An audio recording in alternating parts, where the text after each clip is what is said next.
알아두면 쓸데많은 삼국지 이야기. 85번째 이야기. 그동안 별거 없으셨소?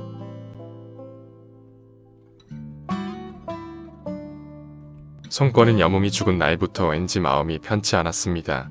송권은 관우의 혼령에 대한 두려움으로 불안에 떨며 하루하루를 보내고 있었습니다. 그러다 어느 날이었습니다. 무슨 걱정이라도 있으십니까? 내가 관우 부자의 목을 벤 것은 알고 있겠지요. 그 후로 형주를 빼앗는데 큰 공을 세운 여몽에게 관우의 혼령이 붙어 나를 심하게 꾸짖은 후 여몽도 세상을 떴다오. 관우의 목을 조조에게 보내십시오. 관우의 목을 조조에게 바치고 유비에게는 이번 일을 조조가 꾸며서 한 것처럼 알리십시오. 그러면 유비는 조조에게 원한을 품고 위나라를 치려할 것입니다. 송권은 관우의 머리를 나무 상자에 담아 조조에게 보냈습니다. 조조는 그때 마파에서 군사를 돌려 낙양에 머물고 있었습니다. 동호의 사자가 지금 관우의 목을 바치러 왔습니다. 관우가 죽었다 하니 이제부터 나도 베개를 높게 하여 편히 잠들 수 있겠구나. 기뻐하시기에는 아직 이릅니다. 손권이 대왕께 관우의 머리를 보낸 것은 우리에게 화를 떠넘기려는 수작입니다. 중달의 말이 옳소. 그렇다면 어떻게 풀어야 하겠는가? 대왕께서는 관우의 목에 좋은 향나무로 몸을 깎아 붙인 뒤에 장례를 치러 주십시오. 그러면 유비도 우리 위나라를 원망하지 않을 것입니다. 이윽고 동호의 사자가 나무 상자 하나를 조조에게 바쳤습니다. 죽은 자의 머리 하나 가지고 무얼 그리 겁내는가? 어서 뚜껑을 열어보아라. 똑같구만. 아직 살아있는 것 같군. 그동안 별거 없으셨소? 그때 갑자기 관우가 눈을 번쩍 뜨고 입을 벌리며 수염을 오로리 뻗쳤습니다. 잠시 정신을 잃은 조조는 신하들의 부축을 받으며 침상으로 옮겨졌습니다. 좋은 날을 골라관 공의 장례를 치러 주어야겠다. 좋은 향나무를 구해 관공의 몸을 조각하도록 하여라. 모든 관리들이 낙양성 남문 밖에 모이자 관우의 시신을 실은 수레가 도착했고 조조는 몸소 제사를 맡아 진행했습니다. 조조는 예를 다해 장례를 치른 후 묘소에 관리를 두어 지키게 하고 동호에서 온 사절을 돌려보냈습니다. 한편 한중왕 유비는 한중을 평정하고 성도로 돌아와 백성들을 인으로서 다스리고 있었습니다. 백성들 모두 유비를 공경하고 따랐습니다. 하지만 유비에게는 부족해 보이는 것이 있었으니 아직 부인이 없이 혼자라는 점이었습니다. 어느 날 법정이 유비를 찾아왔습니다. 오일한 사람에게 누이가 있는데 아름답고 성품이 어질다고 들었습니다. 관상을 보는 이가 그 여인의 상을 보고 장차 귀하게 될 것이라고 말했다 합니다. 유원의 아들 유모에게 시집을 갔으나 유모가 일찍 죽어 지금까지 홀몸으로 지내고 있습니다. 대왕께서는 그녀를 왕비로 삼으시는 것이 어떻겠습니까? 유비는 법정의 말에 따라 오씨를 왕비로 맞았습니다. 오비는 뒤에 아들 둘을 낳았는데 마지가 유영이고 자는 공수였으며 둘째가 유리오 자는 봉효였습니다. 이번에 동호의 손권이 관장군께 구원을 했으나 관장군께서는 거절하셨습니다. 관장군이 구원을 거절하였으니 형주가 위태롭게 되었습니다. 동호는 군사를 내어 형주를 칠 것입니다. 다른 사람이 형주를 지키게 하고 관장군을 불러들이는 것이 좋겠습니다. 장군께서 조조와 싸워 크게 이기셨다 합니다. 조금씩 일을 두고 생각해보는 것이 좋겠습니다. 아버님께서 조조의 칠로군을 강물로 휩쓸어 버렸을 뿐 아니라 방덕을 못 빼고 우금을 사로잡으셨습니다. 우리가 쓸데없는 걱정을 했나 보. 아우를 이곳으로 불러들일 필요가 없겠소이다. 그로부터 며칠 후 관장군께서는 장강의 강변에다 일대어 봉화대를 쌓게 하여 동호의 침입에 대비하고 계십니다. 들리는 소식들이 우리의 걱정을 부질없는 것으로 만들고 있습니다. 안 그렇습니까? 며칠 후 어느 날 저녁이었습니다. 왜 그러십니까? 어디 편찮은 곳이라도 있으십니까? 오늘은 까닭없이 온몸이 저려오고 살이 떨리며 불안한 것이 마음이 진정되지 않는구나. 불안해하던 유비는 깜박 잠이 들었습니다. 누가 이 깊은 밤중에 허락도 없이 내 방에 들어왔느냐? 아우가 아닌가?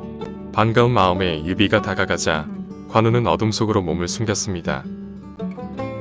어서 군사를 일으켜 아우의 원한을 풀어주십시오.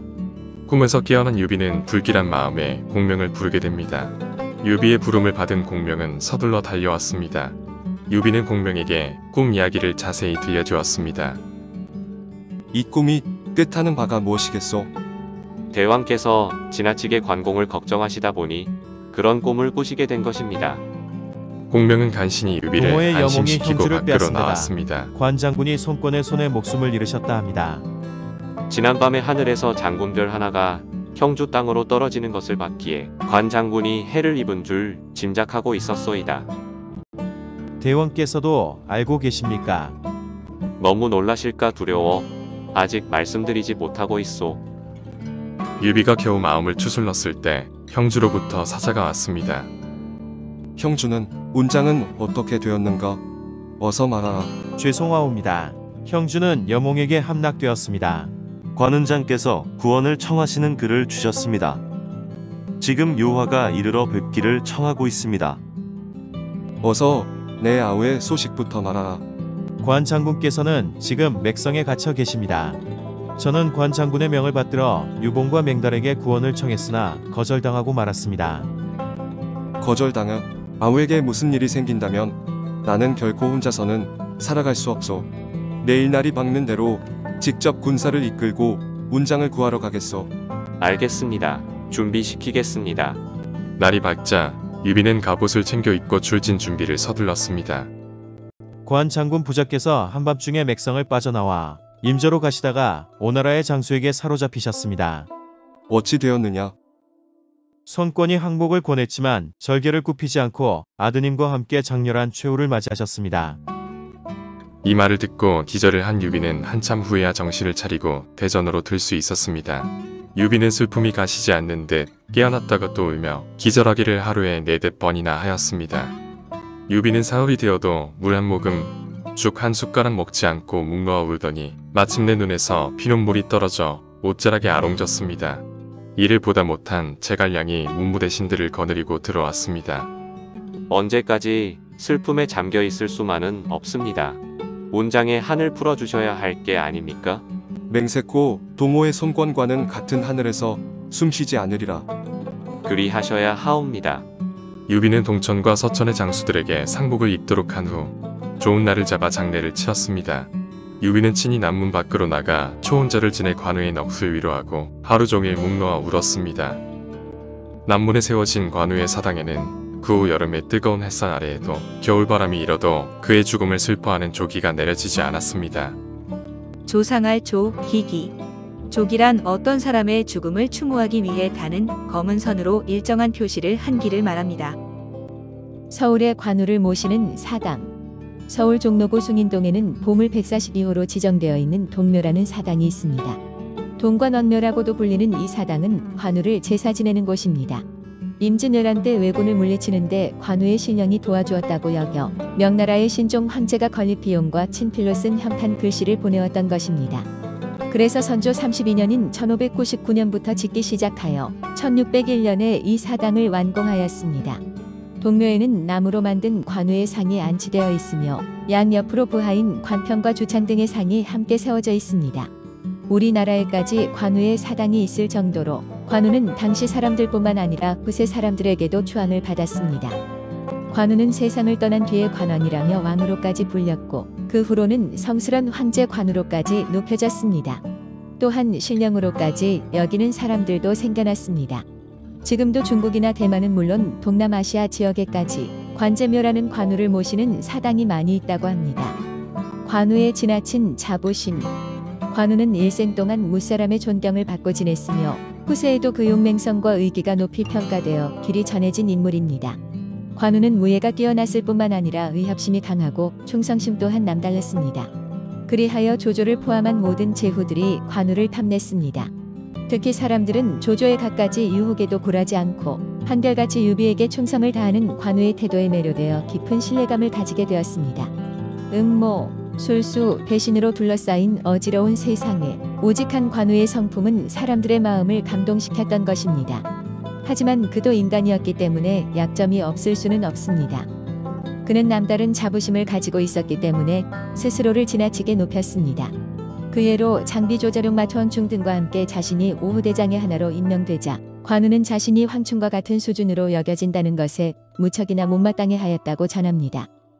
유비가 삼고초려를 통하여 제갈량을 얻은 다음 무척 총애하자 관우는 제갈량을 시기하는 듯한 태도를 보이기도 하였습니다.